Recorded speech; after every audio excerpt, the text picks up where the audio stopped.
নতুন করে ফুটবলে চ্যাম্পিয়ন রংপুর বিভাগের ফুটবলার কিস্কুর মাকে চাকরি ও বাড়ি করে দিবে ক্রীড়া মন্ত্রণালয়। শুধু তাই নয়, কিস্কুর মাকে মোবাইল ফোন এবং আর্থিক সহায়তা দিয়েছেন যুব ও ক্রীড়া প্রতিমন্ত্রী আমিনুল হক। উপহার ও সহায়তা পেয়ে কৃতজ্ঞতা প্রকাশ করেছেন স্মৃতি কিস্কু এবং তার মা মাতিমাই হেমব্রম। নতুন গুড়ি স্পোর্টসে বালিকাদের ফাইনালে স্মৃতি কিস্কুর জোড়া গোলে চ্যাম্পিয়ন হয় রংপুর বিভাগ। এই কিশোরী ফুটবলার পীরগঞ্জ উপজেলার চক কৃষ্ণপুর গ্রামের বাসিন্দা। বাবা সোবান হাসদারের মৃত্যুর পর সংসারের দায়িত্ব কাঁধে তুলে নেন তার মা।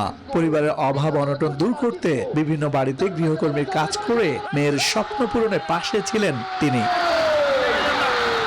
একটি মোবাইল ফোন না থাকায় প্রায় 3 মাস ধরে মায়ের সঙ্গে কথা বলতে পারছিলেন না স্মৃতি। নতুন করে ট্রফি নিয়ে গ্রামের বাড়িতে ফিরলেও সেখানে মাকে পাননি। পরে জানতে পারেন কাজের সন্ধানে ঢাকায় যান তার মা। মায়ের কোনো খোঁজ না পেয়ে দেশবাসীর কাছে সন্ধান চান কিস্কু।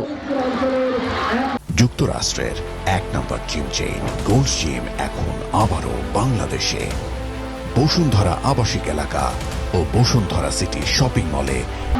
বিষয়টি যুব ও ক্রীড়া মন্ত্রণালয়ের নজরে আসলে গুরুত্ব দেন সংশ্লিষ্টরা। শুক্রবার দুপুরে মন্ত্রণালয়ের উদ্যোগে গাজীপুর থেকে ঢাকায় আসেন কিস্কুর মা, যেখানে বড় চমক অপেক্ষা করছিল তাদের জন্য।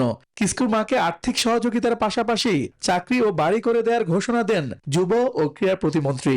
আর্থিক যে সংকটটা সেটা যাতে সাময়িক আমরা কাটিয়ে দিতে পারি সেটা, এবং স্থায়ীভাবে ইনশাল্লাহ দ্রুত সময়ের ভিতরে তাকে একটি চাকরির ব্যবস্থা করে দেওয়া হবে। ইনশাল্লাহ আশা করি স্থায়ীভাবে আমরা কিস্কুর পরিবারকে স্থায়ী একটি সমাধানের আমরা নিশ্চিত করতে পারবো। কিস্কুর মা প্রতিনিয়ত জীবনের সঙ্গে যুদ্ধ করে যাচ্ছেন।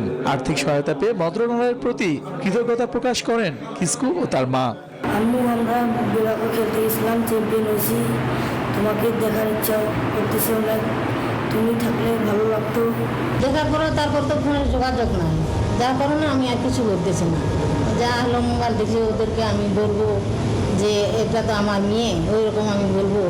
কিস্কুর মতো আরো অনেক মেধাবী ছড়িয়ে আছে দেশের তৃণমূল পর্যায়ে। আগামীতে নতুন গুলিতে নিজেদের প্রমাণ করার সুযোগ রয়েছে উদীয়মান তরুণীদের। ইশতিয়াক দীপু, নিউজ 24, ঢাকা।